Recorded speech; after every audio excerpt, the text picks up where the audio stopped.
শিয়ালটোৰ নিচিনাকৈ কমলায়ো জনা নাছিল যে ৰাতি এপৰ যোৱালৈকে মেনকা এনেকৈ বিৰালিত বহি আছে।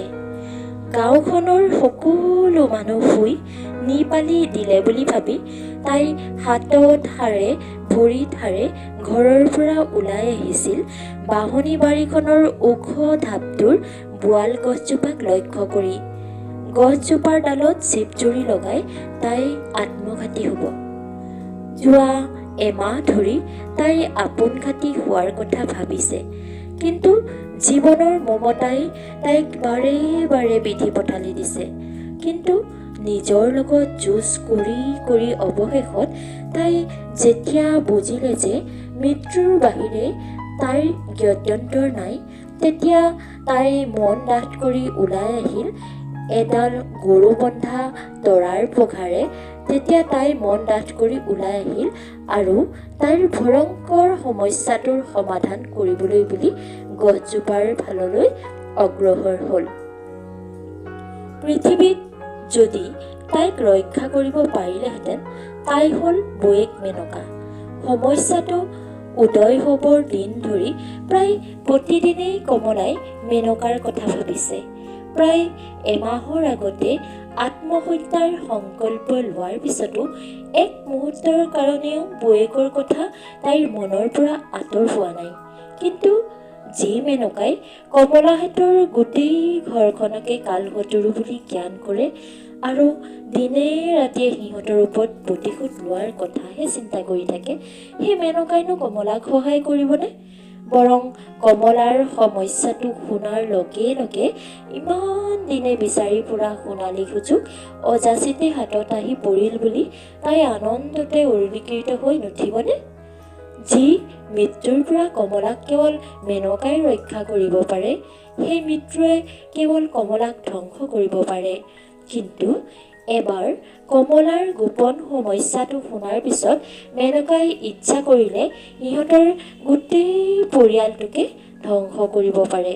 অথচ মেনকাৰ যি ৰাক্ষসী স্বভাৱ, কমলাহঁতৰ ঘৰখনৰ ওপৰত প্ৰতিশোধ লোৱাৰ বাসনাত তাই যিভাৱে জ্বলি পৰি মৰিছে, তালৈ যাই কমলাক ৰক্ষা কৰাতকৈ সিহঁতৰ গোটেই পৰিয়ালটোকে ধ্বংস কৰাৰ সম্ভাৱনাই বেছি। এমাহ নিজৰ লগত যুঁজ বাগৰ কৰি মেনকাৰ শৰণাপন্ন হোৱাতকৈ আপোনঘাতী হোৱাই বেছি নিৰাপদ বুলি তাই বিবেচনা কৰিলে। বোৱাল গছজোপাৰ ওচৰ চাবলৈ আৰু কেইখোজমান বাকী।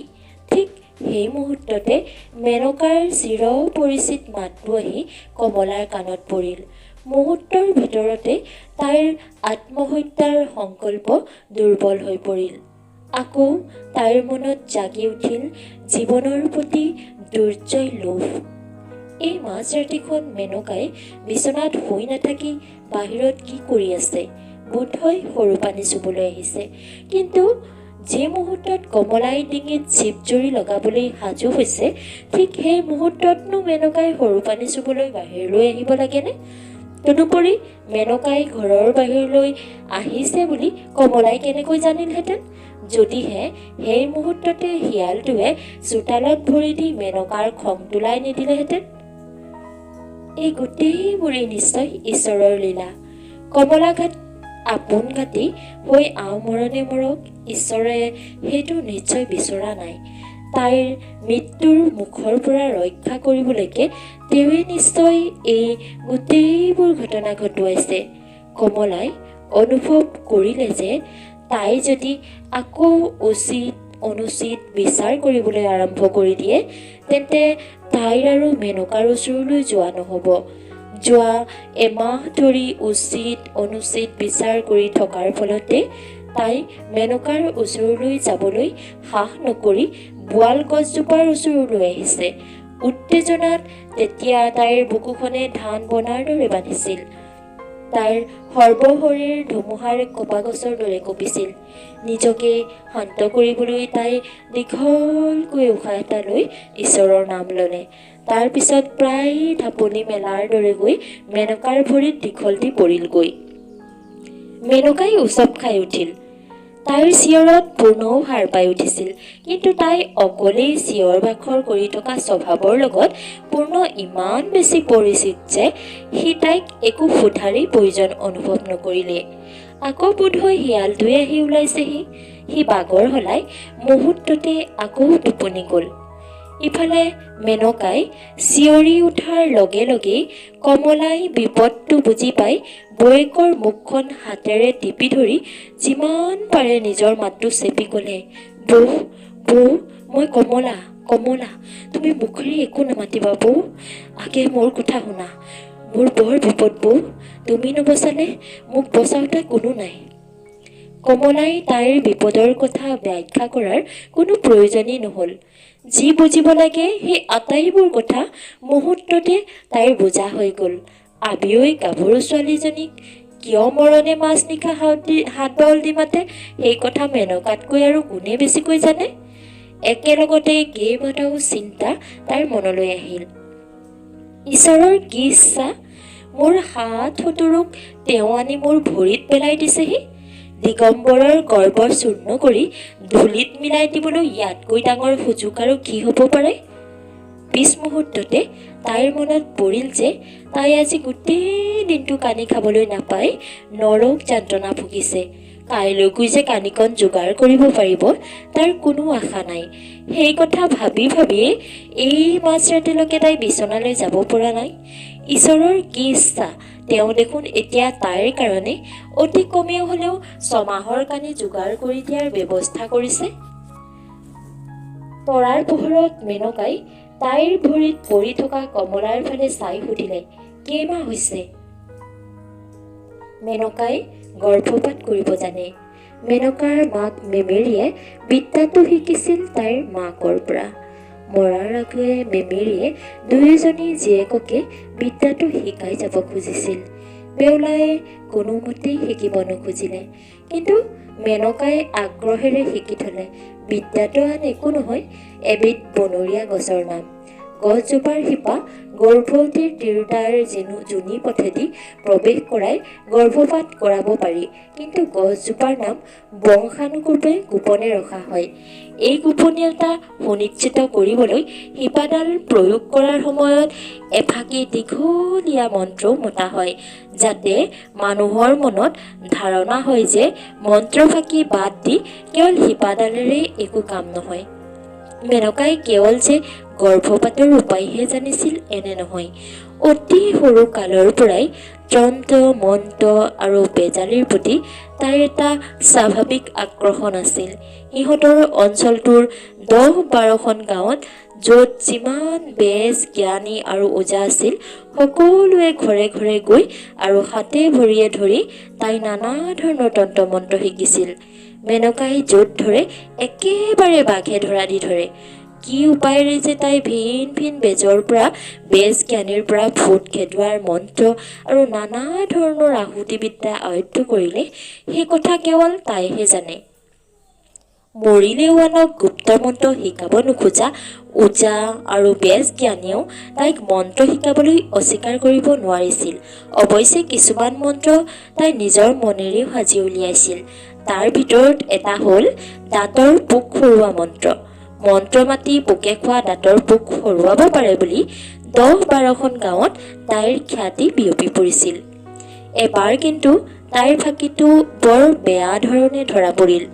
মৌজাদাৰৰ 10-12 বছৰীয়া পুতেক এটাই এদিন দাঁতৰ বিষত চিঞৰ বাখৰ কৰি গছৰ পাত সৰোৱাবলৈ ধৰিলে। মৌজাদাৰৰ টেকেলা এটাই মৌজাদাৰণীৰ হুকুম লৈ লৰালৰিকৈ মেনকাক মাতি আনিলেগৈ। মৌজাদাৰৰ ডাঙৰটো পুতেক চহৰৰ হাইস্কুলৰ 10ম শ্ৰেণীত পঢ়ে।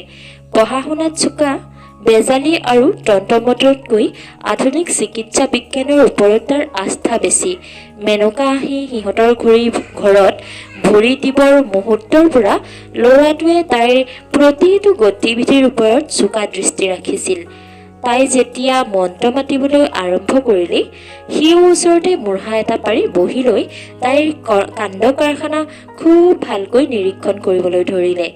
আধা ঘণ্টামান সময় মন্ত্ৰ মাতি অৱশেষত মেনকাই দাঁত পোকে খোৱা ল'ৰাটোক ক'লে, মইনা এতিয়া তুমি মুখ মেলি মোৰ এই হাতখনৰ ওপৰতে হা হা কৰি দিয়াচোন। থল থলকৈ কিমানবোৰ পোক সৰি পৰিব তুমি নিজ চকুৰে দেখিবা।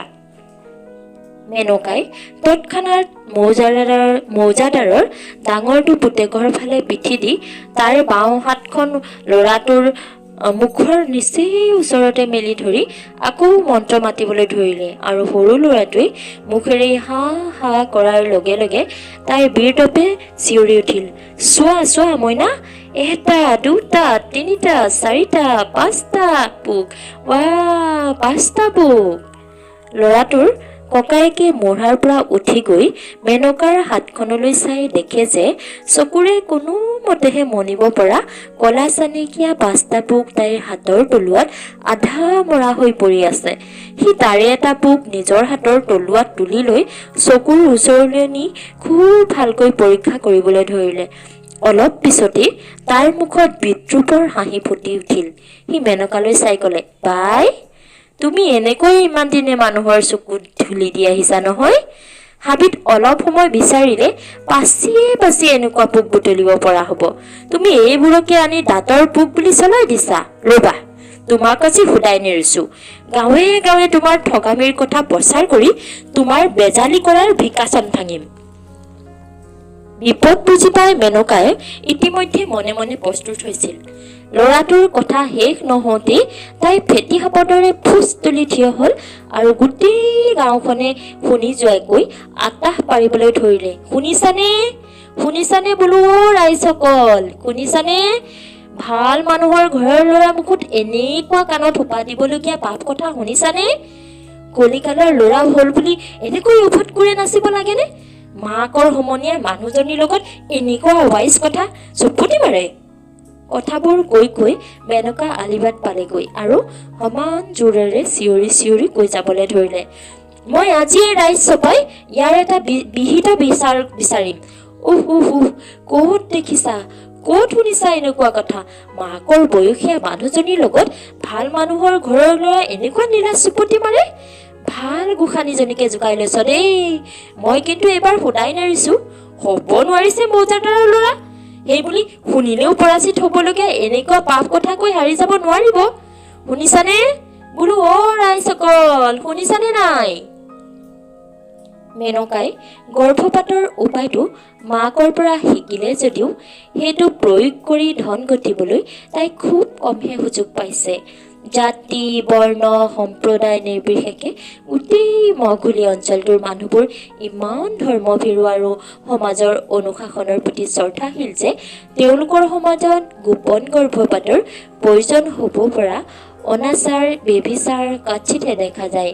মেমেৰীয়ে তাইৰ জীৱনকালত কেইবাৰ গৰ্ভপাত কৰিব লগা হৈছিল মেনকাই নাজানে, কিন্তু মেনকাই আজিলৈকে মাত্ৰ 3বাৰ গৰ্ভপাত কৰি ধন ঘটাৰ সুযোগ পাইছে। আচলে পিছলে হস্তিৰো পাও পিছলে। অতি সদাচাৰী সমাজতো কেতিয়াবা হিচাপৰ ভুলত বা কেতিয়াবা ভাগ্যৰ ষড়যন্ত্ৰত কাৰোবাৰ হঠাৎ ভুল হৈ যায়। তেতিয়া খবৰ ৰখাবোৰে মেনকাহঁতৰ কাষ চাপে।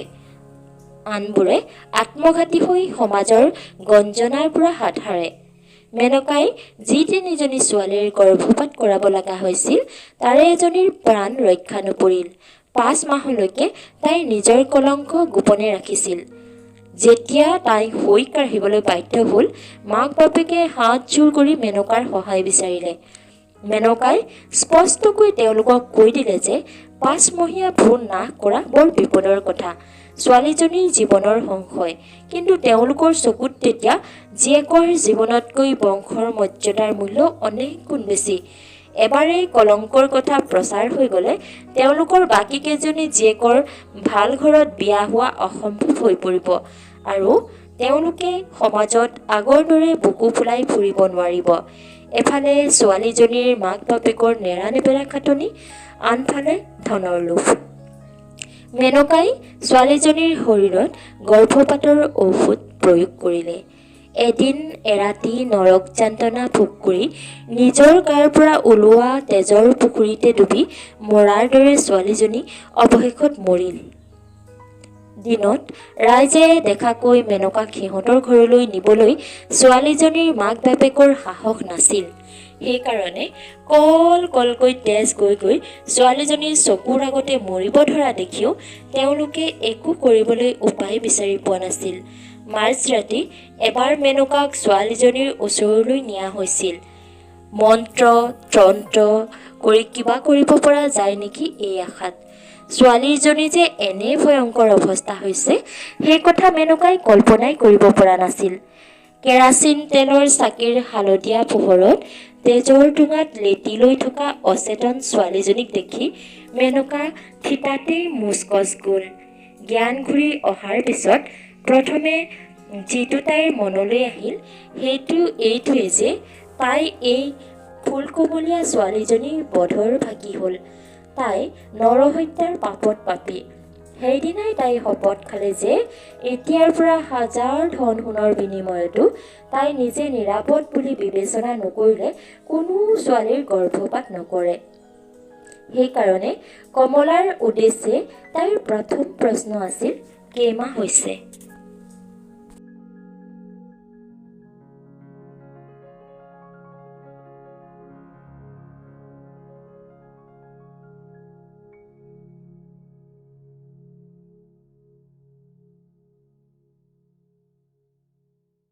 বিজুলী বেগেৰে মেনকাৰ মনলৈ আহিল, কিন্তু এইটো কেনেকৈ সম্ভৱ হ'ল? সিহঁতৰ নিজৰ সমাজততো এনে ঘটনা কেতিয়াও ঘটা নাই, কেতিয়াও নঘটেও। মোৰ অনুমান নিশ্চয় ভুল হৈছে। মই ভবাটো নহয়, আন কিবা বেলেগ বিপদৰ কথাহে কমলাই বুজাব খুজিছে। কৈপত্ৰৰ গাঁৱৰ ডেকা গাভৰুৱে পথাৰত একেলগে বিহু মাৰে। কৈপত্ৰ গাঁৱৰ ডেকা গাভৰুৱে নৈ বিলত একেলগে জাকৈ আৰু পলৰে মাছ মাৰে। কৈপত্ৰ গাঁৱৰ ডেকা গাভৰুৱে নৈ ঘাটত প্ৰাণ খুলি পৰস্পৰৰ লগত চুপতি মাৰে। অতি সহজেই সিহঁতৰ মাজত প্ৰেম প্ৰীতি হয়, হিয়া দিয়া হয়। চাপৰিৰ ইকৰা খাগৰিৰ হাবিৰ মাজত জীৱনৰ বসন্ত উৎসৱ হয়। কিন্তু হাত হাতৰে ক'ব নোৱাৰে যে সিহঁতৰ মাজত ব্যভিচাৰ হয় বা কোনোবাই কাৰোবাক বিশ্বাসঘাতকতা কৰে। ডেকা গাভৰুৰ মাজত প্ৰেম প্ৰীতি হ'লেই সিহঁতে সংসাৰ পাতে। আনে নাজানিলেও বা জানিবৰ উপায় নাথাকিলেও মেমেৰী মেনকাহঁতে জানে যে কৈপত্ৰ সমাজত কোনো গাভৰুৱে কেতিয়াও গৰ্ভপাত কৰাব লগা হোৱা নাই। সিহঁতৰ সমাজত এইটো নাৰভূত নাৰ্চুত কথা। গতিকে কমলাৰ ক্ষেত্ৰত মেনকাই প্ৰথমতে যিটো সন্দেহ কৰিছিল সেইটো কেতিয়াও সঁচা হ'ব নোৱাৰে। কিন্তু একমাত্ৰ সেইটো বাহিৰে আৰু কি বিপদত পৰিনো কমলাই এই মাজৰাতিখন মেনকাৰ ওচৰলৈ আহিব পাৰে? কমলাই ডিঙি ঠেলি ওপৰলৈ উজাই আহিব খোজা কান্দোনটো জোৰেৰে বন্ধ কৰি থোকাথুকি মাতেৰে কিবা এষাৰ ক'ব খুজিছিল। তেনেতে ঘৰৰ ভিতৰত পূৰ্ণই বাঁহৰ চাঙত কেৰকেৰণি শব্দ তুলি বাগৰ সলালে।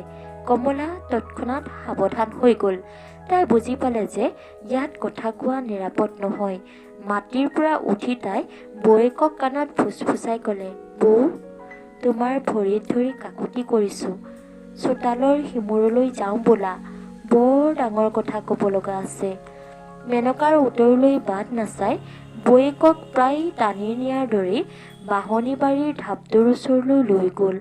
ইতিমধ্যে মেনকাৰো কৌতূহল ইমান বৃদ্ধি পাইছিল যে তাইও কমলাৰ পিছে পিছে ঢাপলি মেলিলে। ঢাপৰ পচতীয়া গছজোপাৰ তলতে দুয়ো বহি পৰিল। মেনকাৰ প্ৰশ্নটোৰ উত্তৰ দিবলৈ কমলাই এতিয়াহে সময় পালে। বৌ, 3 মাহ হৈ গ'ল। তুমি মোক ৰক্ষা কৰা বৌ। মই আচলতে কোনোফালে একো আশা নেদেখি আপোনঘাতী হ'বলৈহে এই মাজৰাতি ঘৰৰ পৰা ওলাই আহিছিলোঁ। কিন্তু ঈশ্বৰৰ কি ইচ্ছা। কাপোৰৰ তলত বুকুৰ মাজত লৈ থকা গৰু বন্ধা পঘাডাল তাই বৌয়েকক উলিয়াই দেখুৱালে। কমলাৰ হাতত পঘাডাল দেখি মেনকাই তাইৰ বুকুখন মোচৰ খাই উঠা যেন অনুভৱ কৰিলে। সঁচাকৈয়ে ঈশ্বৰৰে ইচ্ছা। জীৱনত এবাৰ মাথোন তাই চিপজুৰি লগাই আপোনঘাটি হোৱা মানুহ দেখা পাইছিল। সিহঁতৰ গাঁৱৰে গাতে লাগি থকা কলিতা গাঁৱৰ দেৱেশ্বৰৰ ডেকা পুতেক এটা আজি কেইবা বছৰৰ আগতেই আপোনঘাটি হৈ মৰিছিল। খবৰটো শুনি আন বহুতৰ লগত মেনকায়ো দৃশ্যটো চাবলৈ ঢাপলি মেলিছিল। নিজৰ ঘৰৰে পিছফালৰ বাবৰি মধুৰি আম গছজোপাৰ ডালত হেমকান্ত চিপজুৰিত ওলমি আছিল। তাৰ চকু দুটা আৰু জিভাখন বাহিৰলৈ ওলাই আহি মুখখন বিভৎস কৰি তুলিছিল। পৃষ্ঠা আৰু প্ৰস্ৰাৱ চুৰিয়া ভেদ কৰি ওলাই দুই ভৰিয়েদি বাগৰি মাটিত পৰিছিল। মেনকাই চকু মুদি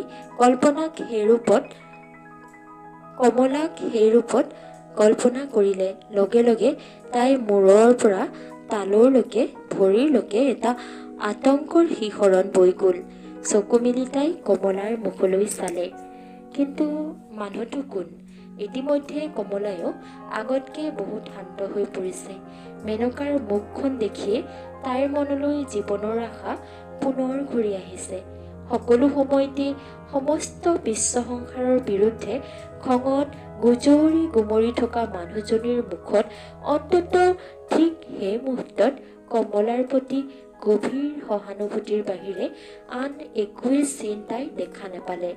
বৌয়েকৰ নানা প্ৰশ্নৰ উত্তৰ দিবলৈ তাই নিজকেই সাজু কৰিলে।